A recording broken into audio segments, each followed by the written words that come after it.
digital dreams, protecting secrets with a coded gaze, splitting pixels in a resounding blaze. We sail through bikes, a powerhouse crew, guarding privacy like a fortress anew.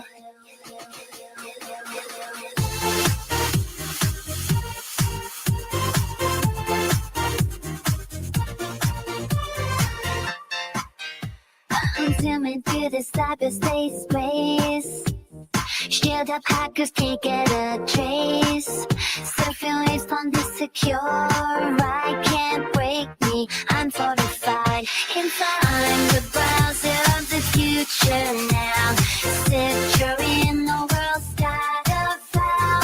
Dance with me through digital light.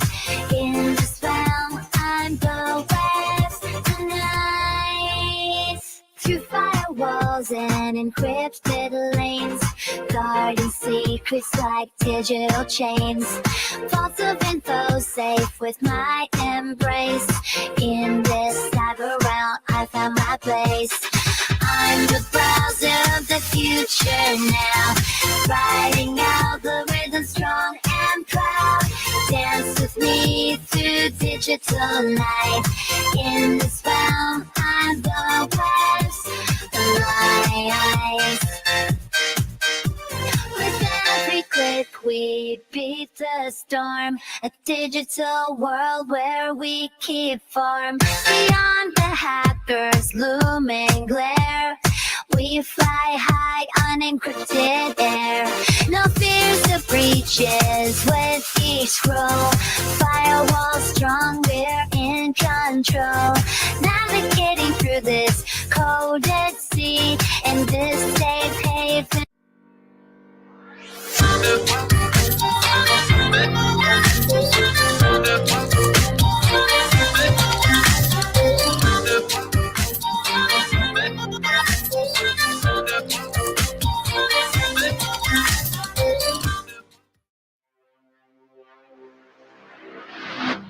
Wired in the land of ones and zeros, where I stand guard, I'm your hero.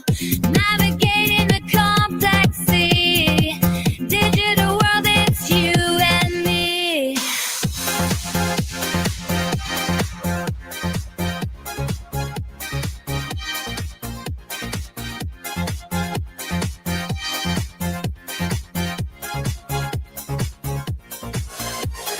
Stepping through the codes I glide, in a world where secrets hide. On the gateway to every side, keeping data safe day and night.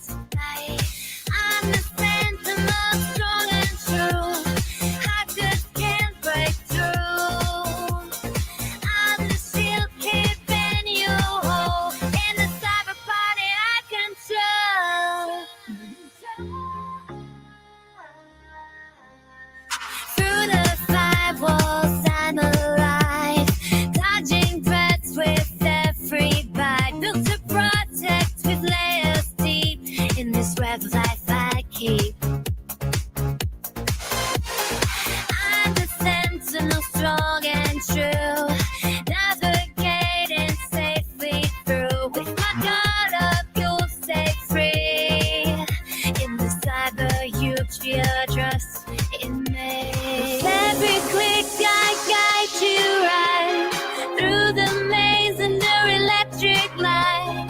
Guarding keys, those vaults of gold, safer than the storing you and gold. Riding the currents of a digital stream, defending your dreams from a hacker's scheme. Empowered by trust, fortified strong in this connected world where you belong. Welcome to the weekly cybersecurity briefing. In the interest of making the best of everyone's time, cybersecurity briefings are always kept to 15 minutes. If you have any questions, please ask them in the chat and they will be answered after the briefing. Without any further ado, here is your host, Ron Trotto. Good morning. It is Friday. It is 10 a.m. It is once again time for our cybersecurity briefing. Valentine's Day edition, because it is February 14th, 2025. So today we're going to be covering the browser. It's an interesting topic. As a recovering developer myself, I was in on the early days of trying to make code work on browsers and emulate all the things we do. And that's kind of what we want to talk about a little bit today. See, the browser was not really originally designed to be a front end for our applications. That came later in its life. It was really just a way of marking up text so that it would look kind of universally the same, uh, no matter what platform you were viewing it on. That was kind of the whole crux behind what we call HTML and what browsers run on a little bit of these days. Things have moved along. So I was part of that revolution. We designed a lot of applications. And if you're of a certain age, you're going to remember something called client server apps, where the server held all the data, did most of the thinking. And then you had to install software on a machine to actually utilize that program, to utilize the application. And the issue with that was, well, you probably know, if you have any type of cybersecurity in place at your business, it's not just as simple as just going and installing something. You have to typically get permission, and an administrator has to log in, and they have to make sure it works with things and assess the risk. And you get kind of what I'm saying about that. So this movement came from, hey, let's use a browser because it's going to be available on every platform. And if we can make it universally used, then, well, this is awesome, because we don't have to compile all of these different applications for, like, the desktop applications for Apple and for, Linux or QNX back in the day, or all these different platforms. We don't have to maintain that. We could just write it so that it works with browsers. And we did that. We started with intranet because the browsers were controlled. We didn't have to worry about writing one for Netscape and one for Internet Explorer. Both are defunct, obviously, as we've moved to Chrome World. Even Edge runs on Chromium underneath. So why am I dwelling on this? Well, think about what we do inside of our applications. We are constantly talking about protecting data, siloing things, and yet we are consuming and kind of publishing this data through these applications that we are using right there inside of our web browser. So I want to discuss some of the risks around the web browser. And especially because now that you kind of we're using this to look at and push out data that, is protected data we don't want getting anywhere else but its desired place. Now, the browser itself has some other security issues. One of them is, at some point in time, it was incredibly convenient for browsers to remember passwords. That is not a silo, unfortunately, that we want to put our browsers into something where we can also be looking at an ad that can be malicious and do things with our browser that we don't want it to, like, I don't know, maybe look at our passwords. Now, when we do cybersecurity assessments, one of the things we do is we issue some software for people to run as themselves. So this is as if they ran a download, possibly a download that they didn't know about.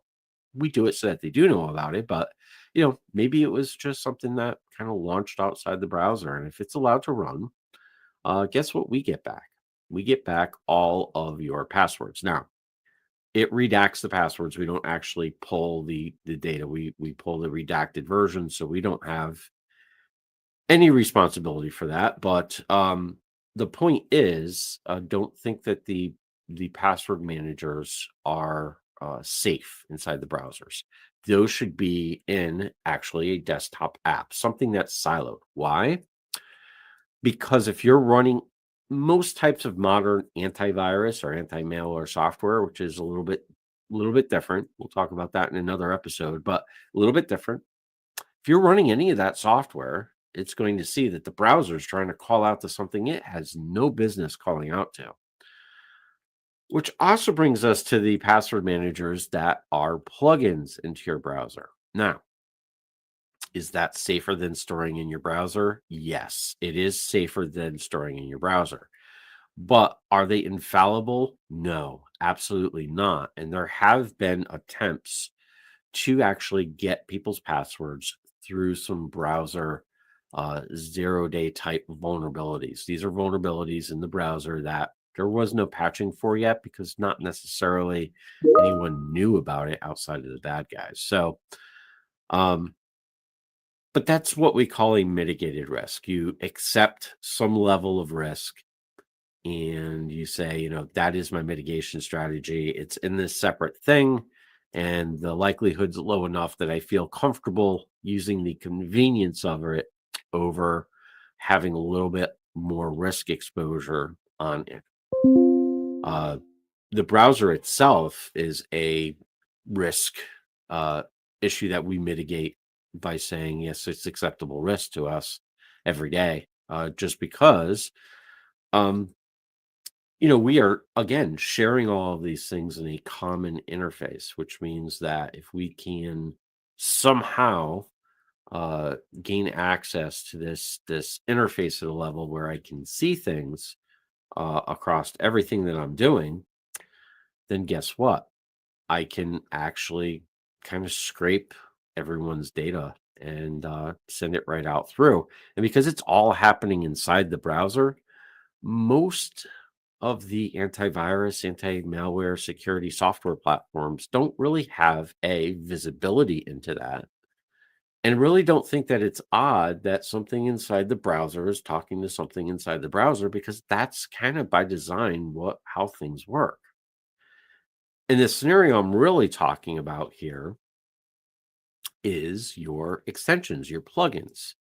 Your extensions, if you install something and you enable it, you're enabling it basically to have access to the data that is on your page, because it's going to do something functionally with that data, and its purpose of it's why it exists. It's why you bought it. It's why you installed it. Now, if someone could trick you into installing something that is malicious, or extension gets updated with some malicious content or contains it from the get-go, we're at risk because all the data that we see, it can see. So how do we handle that piece of it? Aside from, it's not realistic to say we're not going to use a browser. We need to use our cloud applications. We need to use these web applications. They are part and parcel to what we do. So how do we mitigate that? Well, we have to put some policies in place, and this is where it gets a little technical. So we're not going to dive too deep into it, but you can put out Chrome Enterprise as well as Edge. You can put policies in place that restrict the ability for people to basically install these plugins. And that's really how it's handled these days. You allow and vet, just like you do everyone else, I hope, with your vendors, all those applications that you're actually using through your browser. I hope you vetted those vendors to make sure they're handling your sensitive data as it should be handled. And you're going to have to do the same thing, as if all of these plugins and extensions are also third-party vendors, because they are. Technically, you're giving them a lot of trust that their product is doing what it says it's doing, that it's not feeding data to anyone else, and that it has good cybersecurity hygiene around their update process, etc. Because those things can update in the background, and guess what? If that was compromised, now you have compromised code running inside your browser. Another option that we do is we install some third-party software that manages this for us, amongst some other things. It does some wonderful things. It'll actually black out social security numbers and stuff like that.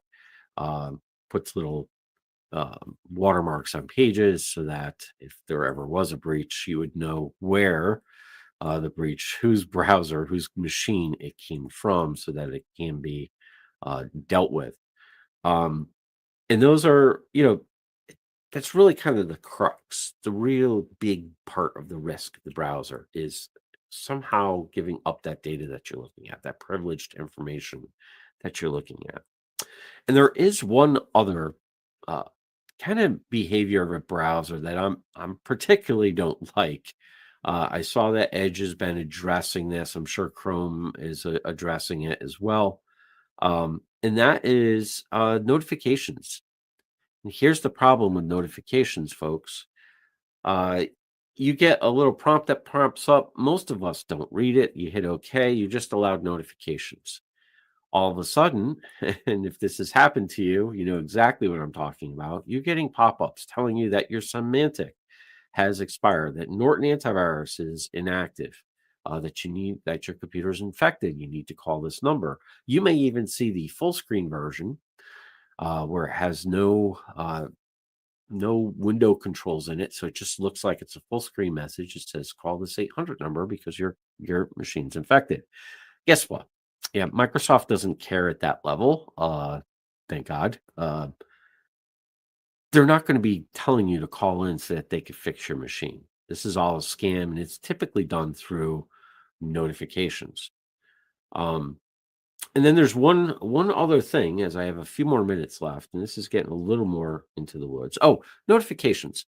About notifications. How do you deal with those? Well, you can go and review your notifications. If you have that issue happen, just go in to your browser settings, and you could Google this or wherever your favorite search engine is. Just type in "turn off notifications, my browser." And that'll give you some instructions on how to turn off notifications or even look at the notifications that you've allowed inside of your browser.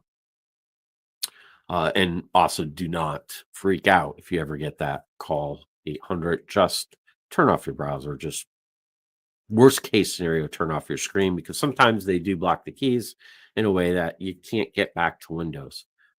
So, you know, chances are you haven't been actually hacked. They just want to hack you. So this is a method of getting you to call so that they can remote in and do nasty things that the bad guys do.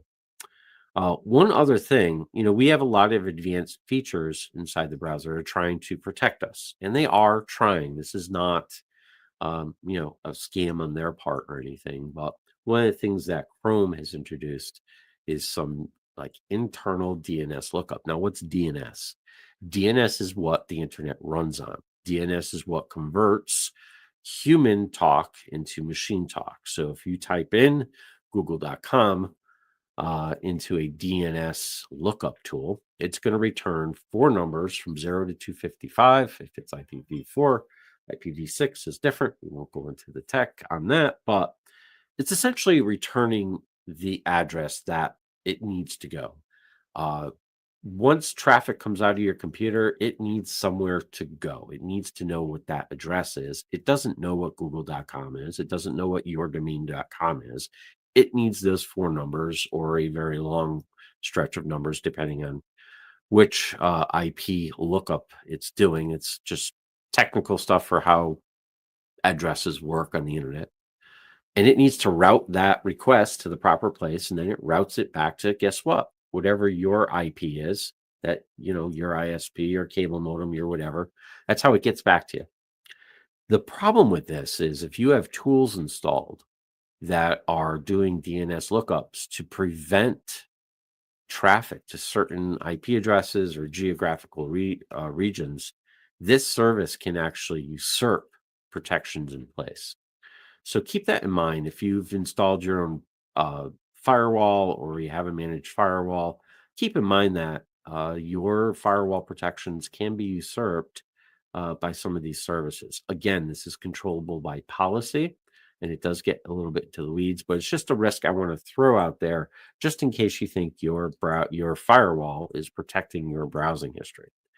And one other, I've already got a question here, so thank you, and do please put in your questions.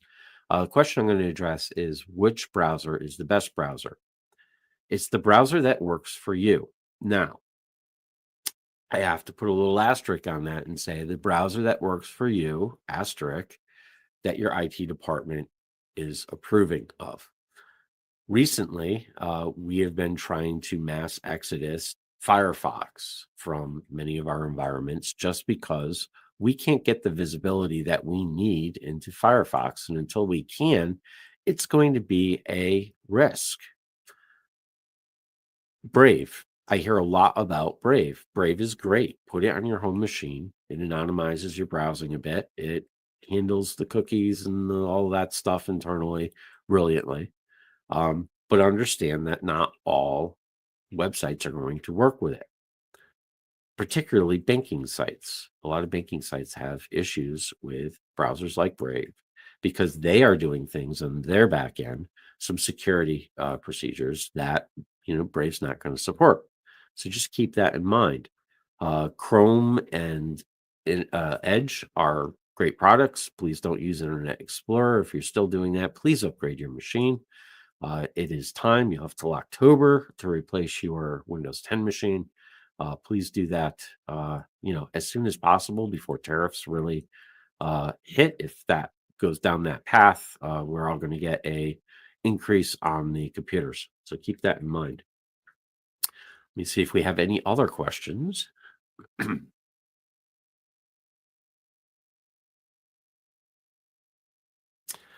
Okay, so software that we can use. What is the software that we can use to manage policies? Well, unfortunately, the software that you need to use that we use, you can't buy as an individual or a company. It has to go through channel. I will put into the comments other things that you might be able to use. There was an open source project there for a while that I saw that might be, if it still exists. We can't use open source for some of our stuff just because we need to have accountability of the product.